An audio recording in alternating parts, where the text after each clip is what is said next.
You should meet James. Napaka-friendly niya at masarap kausap. Kwento ni Harmony. Ngunit tila hindi interesado sa mga pinagsasasabi niya si Storm. Kanina pa ito tingin ng tingin sa kalsada habang nakaupo sila sa porch ng duplex. Parating na iyon. Hanggang 7 p.m. kasi ang duty niya ngayon, niya. Tumingin ito sa kanya. Ha? Nainis siya. Ay sa darating rin ang hinihintay mo.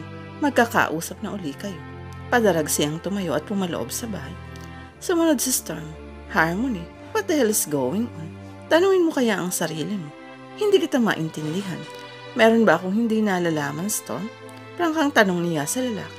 Gusto niya ngayon pa lang ay magkaalaman na. Iba ang closeness na ipinapakita ng lalaki sa dati nitong nobya. Ramdam niya iyon.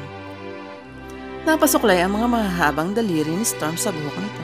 Hindi ako manhid. Alam ko ang ibig sabihin ng mga titigay niyo ni Charles. What? Bulalas nito. Hindi na niya napagilan ang dila. May bala ka bang ahasin si Charles kay James? Nanlaki ang mga mata nito. Harmony, what gave you that crazy idea? Tinalikuran niya ito. Kung may balak ang agawin ng lalaking ito sa dating nobya ng boyfriend nito ngayon, ano naman sa kanya? Ipinihit niya paharap ang lalaki. What's the matter with you? Mula nung naudlot ang panonood natin ng movie nung Saturday, parang ang lamig-lamig mo na sa akin. Tayo's ayaw mo namang ituloy natin iyon. Hindi siya nagsalita. Humalukip-kip siya at iniiwas ang muka. Gusto mo labas tayo this weekend? Pangaalo nito. May lakad kami ni Limuel. Tanggi niya. Nanliligaw ba sa iyo yung Limuel na yun? Masyado siyang malapit sa iyo. Ano ngayon kung nanliligaw siya sa akin? Bahagyang naningkit ang mga mata nito. So nanliligaw nga. Anong pakialam mo? Harmony, I don't want us to fight. Whatever. Bulong niya. Napailing ito. I have to go. Pagkuwan ay paalam nito. Good night. Walang siglang paalam niya. Ngunit nang isasara niya ang pinto ay nakita niyang bumaba ng taxi si Charis. Nasalubong nito si Storm na patungo na sana sa kotse nito sa labas ng gate. Nadagdagan ng inis niya sa nakitang ngitian ng dalawa. Pabalibag niyang isinara ang pinto. At lalong umusok ang bumbuno niya nang matuklasang hindi pa pala umaalis si Storm. Dinig niyang masayang kwentuhan ng dalawa sa porch. Sabi ni Sir Limuel, ayaw mo raw sumama sa aming lumabas ngayon. Ano Scar kay Harmony habang nagpiplay ng Total Eclipse of the Heart. Sumandal siya sa swivel chair. May lakad kasi ako. Sinong kasama mo? Sa Storm ba? Pilyo ang pagkakangiti sa kanya ng kasama. Yeah, him and my other friend Charis. Walang latoy niyang sabi. Oh, may MH pa pala kayong kasama. Biro nito. MH is malaking hadlang. Napangiti siya ng mapait. Hindi ba siya noon ang binansagang ganoon ni Storm? Pagbaba niya sa labi nang matapos ang programa niya sa Radio City, ay naghihintay na ron si Storm kasama nito si Charis. Sa isang Italian restaurant sila tumuloy. Paborito ni Charis ang Italian cuisine. Walang imik na kumain si Harmony. Panay naman ang kwentuhan ng dalawa. Isang bagay ang napapansin niya sa tuwing naririnig na nag-uusap ang mga ito. Hindi nauungkat ang tungkol sa nakaraan. Pagkatapos nilang mag-dinner sa Star City sila dinala ni Storm. Una silang sumakay sa roller coaster. Panay ang tili ni Charis hawak ang kamay nito ng katabing si Storm. Tumanggi si Harmony na magkasundong sumakay ang dalawa sa Ferris wheel. Bakit naman? Tanong sa kanya ng kaibigang babae. Boring eh. Sagot lang niya. Saan mo gustong sumakay? Untag ni Storm. Sa spaceship, gusto kong magpunta sa buwan malayo sa inyo. Wala.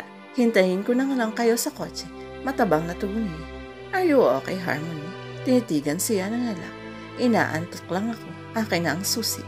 Walang nagawa si Storm. Sinikap matulog ni Harmony sa loob ng kotse. Ngunit ayaw dumalaw ng antok sa kanya. Ewan niya kung bakit siya naiinis tuwing magkasama ang dalawa. Pero mas nabubwisit siya sa sarili kung bakit siya nakakaramdam ng ganun. Lumipas ang mahigit isang oras. Napaigtad siya sa pagkakaupo nang kumatok sa bintana ng kotse si Storm. May hawak itong isang cone ng ice cream. Lumabas siya ng kotse. Thank you. Ani niya pagkabot ng sorbetes. Rockwood ang flavor niya. Paborito ko ito. Agad niya iyong tinignan. Sabi nga ni Charles sa akin. Nakangiting sabi nito. Hindi niya naiwasang mapasingaw.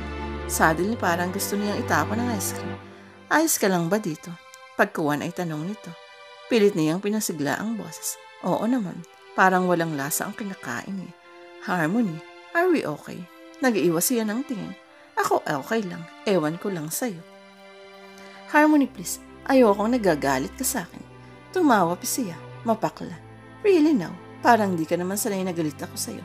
Hindi naman talaga tayo close kahit nung magkapit bahay pa lang tayo sa San Quintin, diba? Wala kaming ginagawang masama ni Charis, okay? O paano naman nasali si Charis sa usapan? Dahil mula nang lumipat siya sa duplex mo, naging malamig na ang trato mo sa akin. Kailan pa naging big deal sa'yo kung paano kita tratuhin? Storm, you were not even friends kahit pa noong magkatabi lamang ang mga bahay natin. Why are you being so hard on me all of a sudden? Balikan mo na lang si Charis doon. Baka mamaya sabihin mo, MH na naman ako. Di ko kayang ubusin to. Pakitapon na lang sa trash can sa loob. Sabi ko, pa sa kanya at inabot ang ice cream sa binata. Saka walang imik na pumasok sa sasakyan. Natalaw niyang itinuloy ni Storm ang pagkain. Huwag mong sabihin tayo na naman ang magkasama sa Valentine's, pabirong tanong ni George. Inilapag ni Storm ang 6-pack can beer sa center table ng kanyang salas. Bakit may iba ka bang kadate ngayon? Last year kasi sila ang magkasama ng babae sa Valentine's Day. Pareho kasi silang walang date noon. Wala naman, ikaw itong meron dyan eh. Sumalampak sila sa carpeted floor. Nasabi na niya rito ang tungkol sa nakaraan nila ni Charis at ang muling pagkukrus ng landas nila. Namit na rin ito ang babae nang dalhin niya ito sa Polaris para bigyan ng pre-membership doon. Mukhang matindi pa rin ang tama niya sa iyo, to Johnny George. Napakaibit balikat siya. She already engaged Georgina, but he couldn't deny that he felt found his irresistible. Mahabang panahon na ang lumipas, ngunit taglay pa rin ni Charis ang walang kupas na kagandahang una niyang hinangaan noon sa San Quintin. Sumeryoso ang kaibigan. Babae ako, Storm. Alam ko ang kahulugan ng mga tingin niya sa'yo. Napailing na lamang siya, pero tama ito. Ramdam din niyang may pagtingin pa rin sa kanya ang dating nobya, kahit hindi pa nito sabihin. After all these years, hindi yata namatay ang pagmamahal ng babae sa kanya. Pilit niyang kinapa ang dibdib. Tuklasin ang tunay na nararamdaman sa kanyang nagbalik na unang pag-ibig. Nilulo ni Harmony ang pride. After all, wala naman talaga siyang karapatang panghimasukan ang buhay ni Storm. Nandito siya ngayon isang linggo ng umaga sa elevator patungo sa floor ng condo unit ng binata. Kilala na siya ng security guards kaya pinapasok na siya ng building. May dala siyang lutong pancakes para trito. Alam niyang hindi ito nagluluto ng almusal.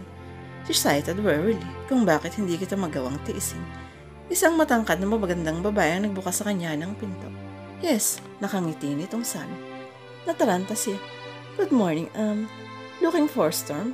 Hindi siya nagpahalatang puzzled siya. Yes.